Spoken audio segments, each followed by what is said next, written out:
So you have to think 3 moves ahead. Don't think, what am I going to need now? What's my next move? Think 3 moves down. What am I going to need 9 months from now to ensure that my business will continue to thrive?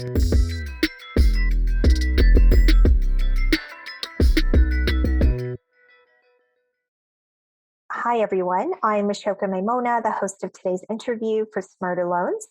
Our guest today is Stefan Capombassis, the Vice President of Sales of OnDeck Canada, a digital business financing company with an international footprint.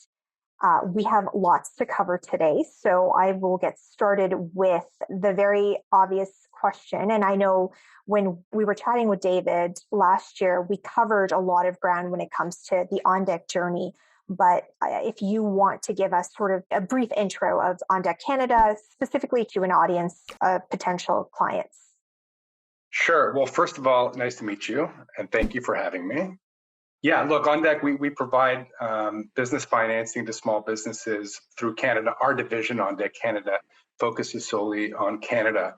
We have 3 different types of financing programs that we can offer small business owners. 1 is a business loan, 2 is a line of credit, and 3 is a program called Flex Funding, which is a very specific factor financing program.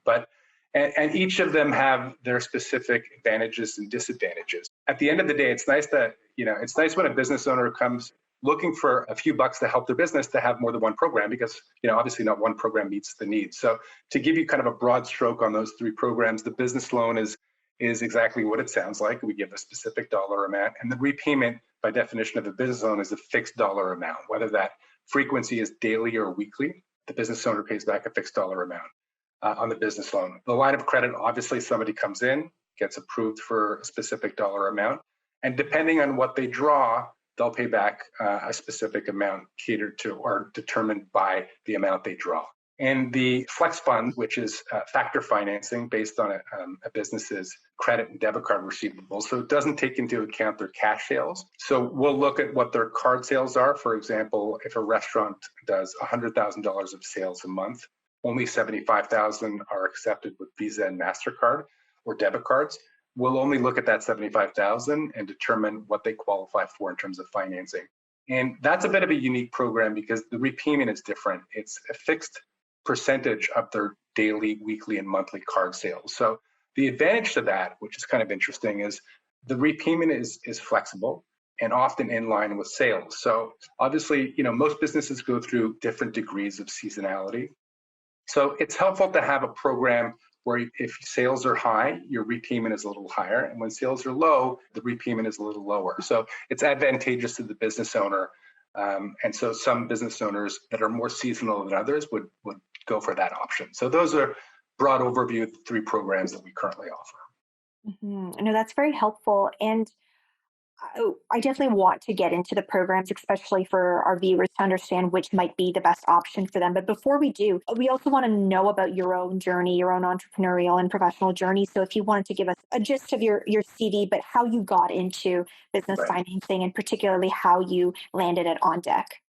In the last 20 years, I've had 2 jobs. And the job previous to my current job was with a company that was then called Pivotal Payments that is now rebranded and called New Bay. So they were specifically in the payments business. And so David Swade, who you interviewed before and who's my boss, was also in the payment space. So we had known each other in our previous companies. And so that's kind of how we were on each other's radar. And I was getting out of the payment space. So ultimately, I was also serving small business owners in that situation, not only in Canada, but in the United States and abroad, by offering electronic payments, very often dealing with internet retailers, but brick and mortar retailers as well. I left that company that was rapidly growing, and I was really looking for kind of a startup opportunity to kind of start at the beginning and help a company grow to medium and large size. So David and I crossed paths when I left Pivotal Payments.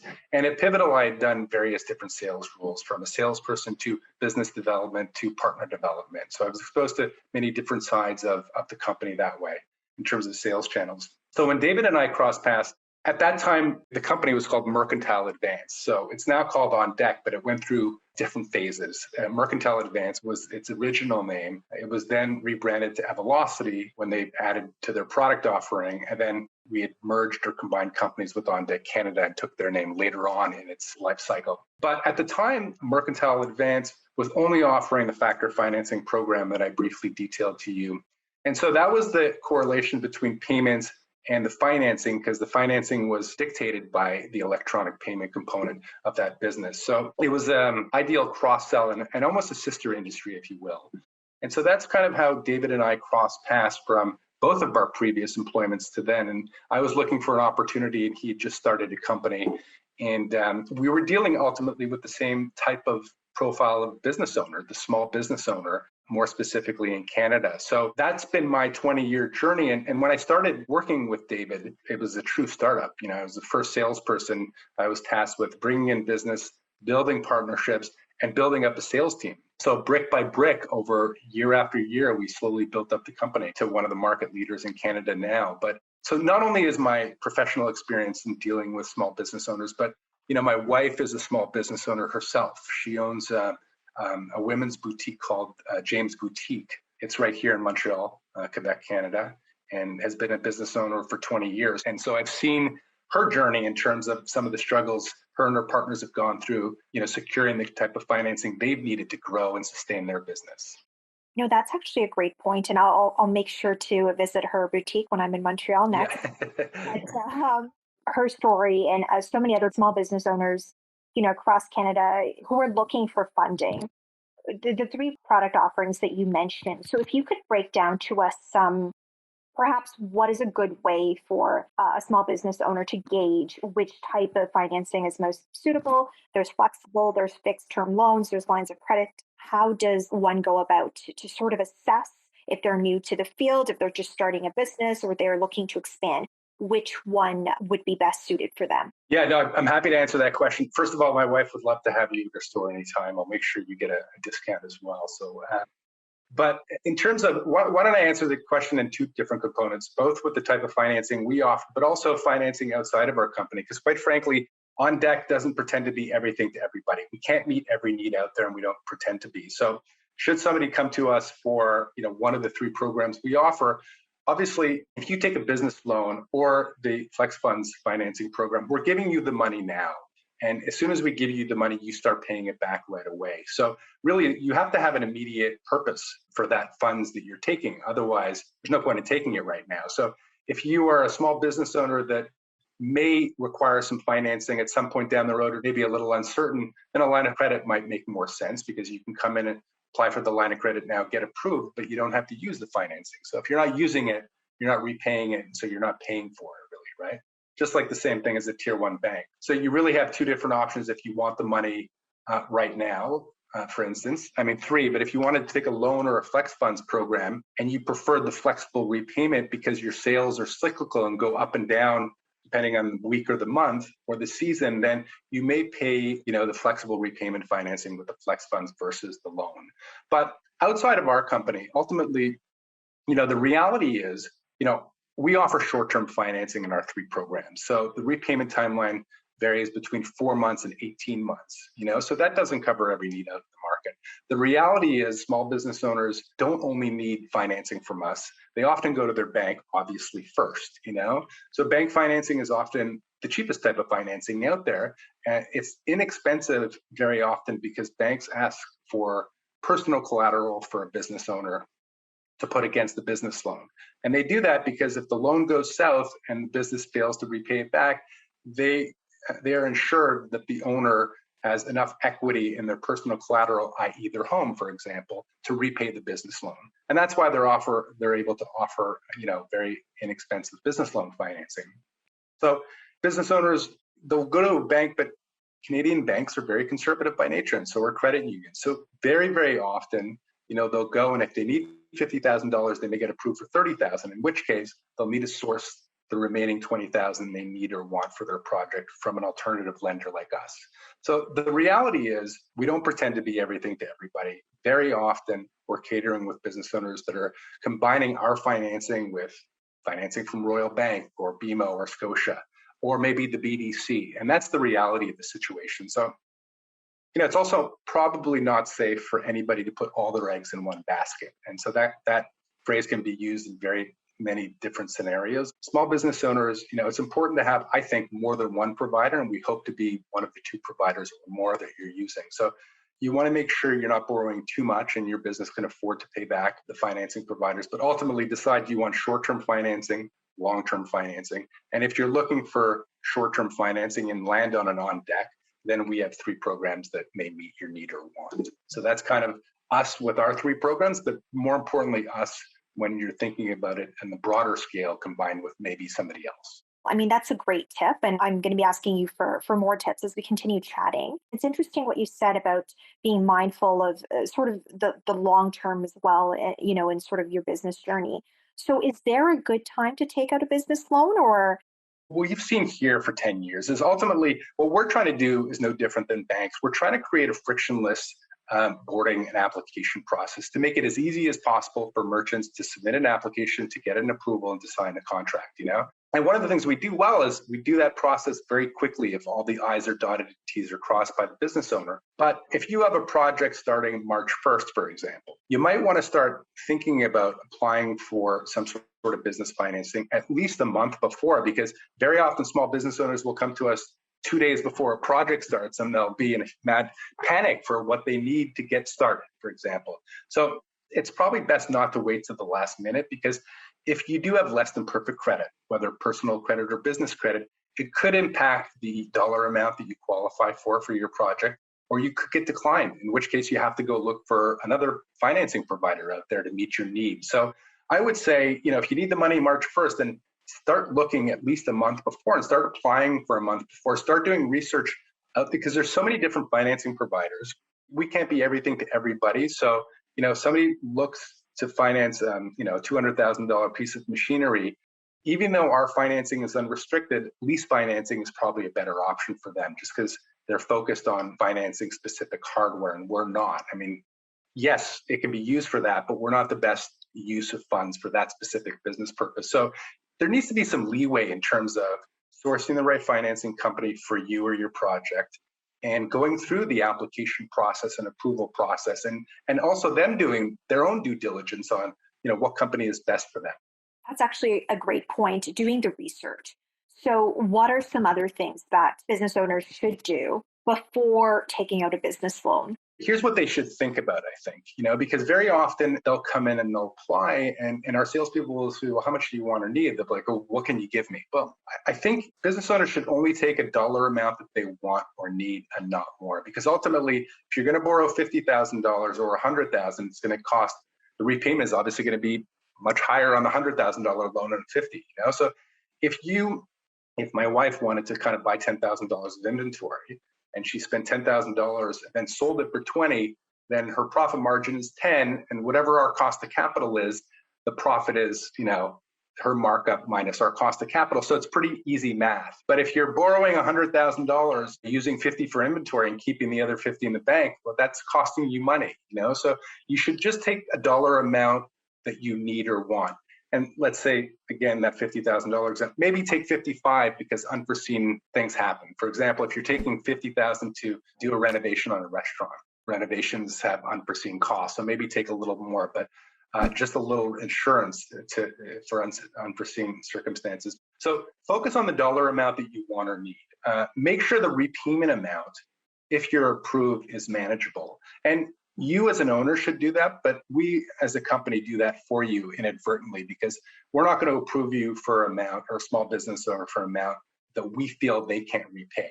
I mean, ultimately, we'll look at a business's existing cash flow and sales monthly and weekly to determine, along with other variables and factors, how much we feel they can repay. If you're taking too much money and you're going to have a hard time repaying, we're doing more harm than good. And our intention is to help small business owners and to do good by them, and not to make their life more difficult by providing them more money than they need or want, and to put them in a scenario where repayment is difficult.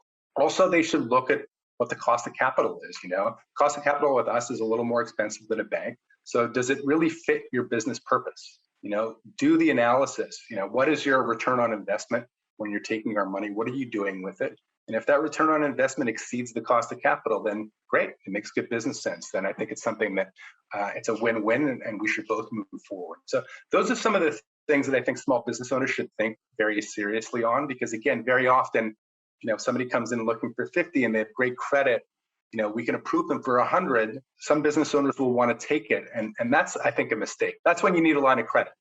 Take a line of credit, and that way it won't cost you money. I think some of the mistakes that small business owners make, financing providers are all trying to provide a frictionless experience. How do we make it easy?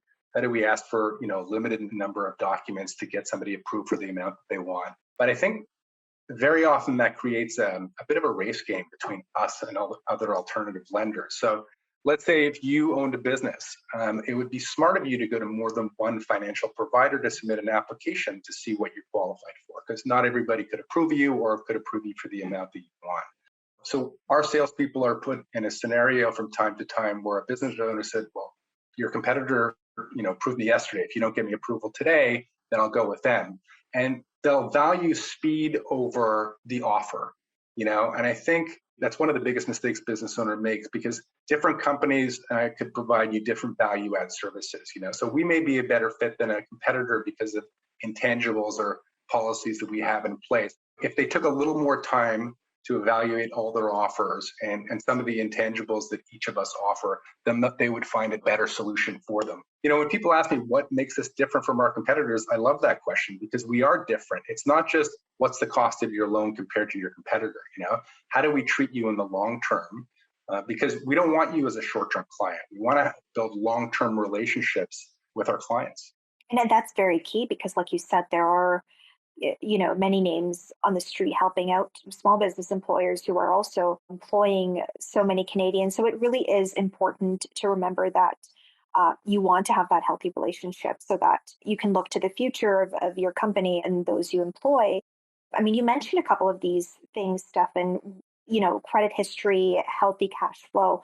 What are some other eligibility requirements that many business owners might not be aware of that you on your side look to when agreeing to give a loan?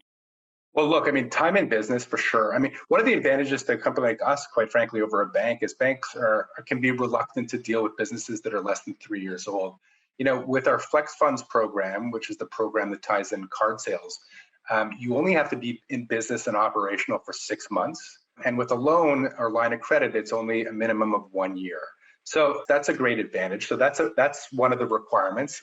Another requirement is the sales of your business have to be at least $100,000 a year. So we really deal with small to mid-sized businesses. Banks and other larger financial institutions may be a little more reluctant because it may not be worth their time to deal with small business owners, whereas we only require them to do 100,000. So that's kind of a low threshold. They have to be a Canadian business. This division of OnDeck, although there is a US division and an Australian division, this division only deals with Canadian businesses. And credit has to be, at least 500 personal credit and business credit, 1,300. Monitoring your credit is something that is incredibly important for small business owners and very often overlooked. And understandably so. There's so many entrepreneurs out there that are experts in their niche business, whether it's a restaurateur or somebody in fashion like my wife. They run their business in an amazing fashion, but they don't monitor their finances in quite such an amazing way, because it's just not their passion to monitor money, So, but by not paying, your FIDO bill or Bell bill for 6 months, not because you don't have the money, just because you're too busy running your business, that can have a massive negative impact on your personal credit. And that could in turn impact what you can qualify for, or if you qualify for a business loan. So it's important to keep a close eye on your business and personal credit and do everything you can to ensure that they remain in good standing, because it'll add value at some point in the growth of your business, or even in, we often say on the sales side of our company, our money is used to survive and thrive. And that's more applicable now than ever, because, during COVID, very often our funds have been used to survive through the hardships. And now that we're hopefully, knock on wood, coming out of COVID, opportunities are presenting themselves so that money is being used for opportunities instead of surviving. So those are some of the basic requirements that we have, which is not many, which is the point of the program. We want a lot of people to qualify for our program. It's interesting. So you've mentioned, different challenges like COVID that Canadian small businesses, medium-sized enterprises have gone through in the past 2 years. And I think the trends that we're seeing, hopefully, things are shifting. You yourself, you've been in this business, you've been immersed, with small businesses for so long. What are some trends that you see coming out of, like you said, sort of the end of COVID? What sort of innovations might be sparked?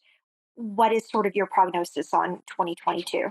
Yeah, I mean, look, the trend has been clear and early in COVID, and I'm sure David went into this in your discussion. I mean, we almost exclusively dealt with brick and mortar businesses. And through COVID, people have moved online, obviously, not just to Amazon, but a lot of other small businesses have become not only brick and mortar, but omni-channel, which means offering their products and services both online and offline. So that trend was evident and has continued to grow through COVID and will continue to grow. So how do we service that market, or how do we service businesses that are exclusively e-commerce related, internet related, And so that was a part of the business that we didn't pay quite attention to because, again, we couldn't be everything to everybody. What's emerging and what continues to emerge is this: nobody can just stay brick and mortar anymore. They have to do deliveries and go on the internet and be able to offer, their clients and consumers, an avenue to purchase their product or service in every medium. From a financing point of view, how do we service those businesses?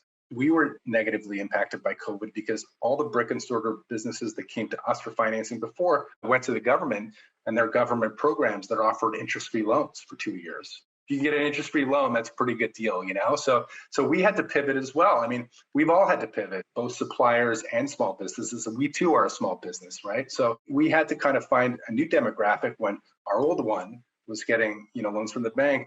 We kind of have way more clients now that kind of fall into the category of essential services that didn't have to stop operations through COVID. So we have a very different clientele now than we used to, and we also understand a broader array of small businesses now than we used to, out of necessity because of our need to pivot. So I think the trends are clear. The traditional businesses are modernizing themselves through turning themselves into more omni-channel SMBs, and suppliers like us are learning to adapt. And how do we continue to offer our financing to our past clients that are changing, surviving, and hopefully thriving as we reemerge out of this COVID kind of nightmare? But how do we also service, the different kind of businesses that we didn't have time to kind of pay attention to from a sales point of view? So the market is actually even bigger for us coming out of COVID because we're able to kind of evaluate and target a wider business audience for our small business. So I think the market is going to continue to grow. I'm excited about it, and we can already sense it really from the end of the third quarter and start of the fourth quarter of last year. The momentum kind of felt like we were getting back to normal, which is great.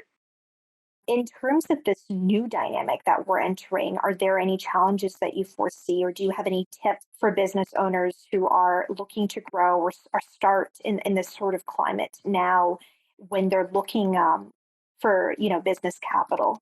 Number one, I think in general, business owners, including us, quite frankly, need to continue to innovate. And if you're going to rest on your laurels, your competitors are going to surpass you sooner or later. So I think you have to kind of update your business model to what consumers are looking for now in a product or service. Small business owners need to get ahead of it. The two best things you can do as a small business owner moving forward, and even in the past, is make sure your personal business credit remain high. And that is through monitoring and staying current with all your finances. I know it's a bit of a pain in the butt and distracts you from what you really love to do, which is managing your business as a small business owner. But make sure your finances are in order so that you do have options when and if there's a need or a want for your company to grow or meet unforeseen circumstances like COVID threw upon all of us. So, get ahead of it, think ahead. This is a chess game. So you have to think 3 moves ahead. Don't think, what am I going to need now? What's my next move? Think 3 moves down. What am I going to need 9 months from now to ensure that my business will continue to thrive?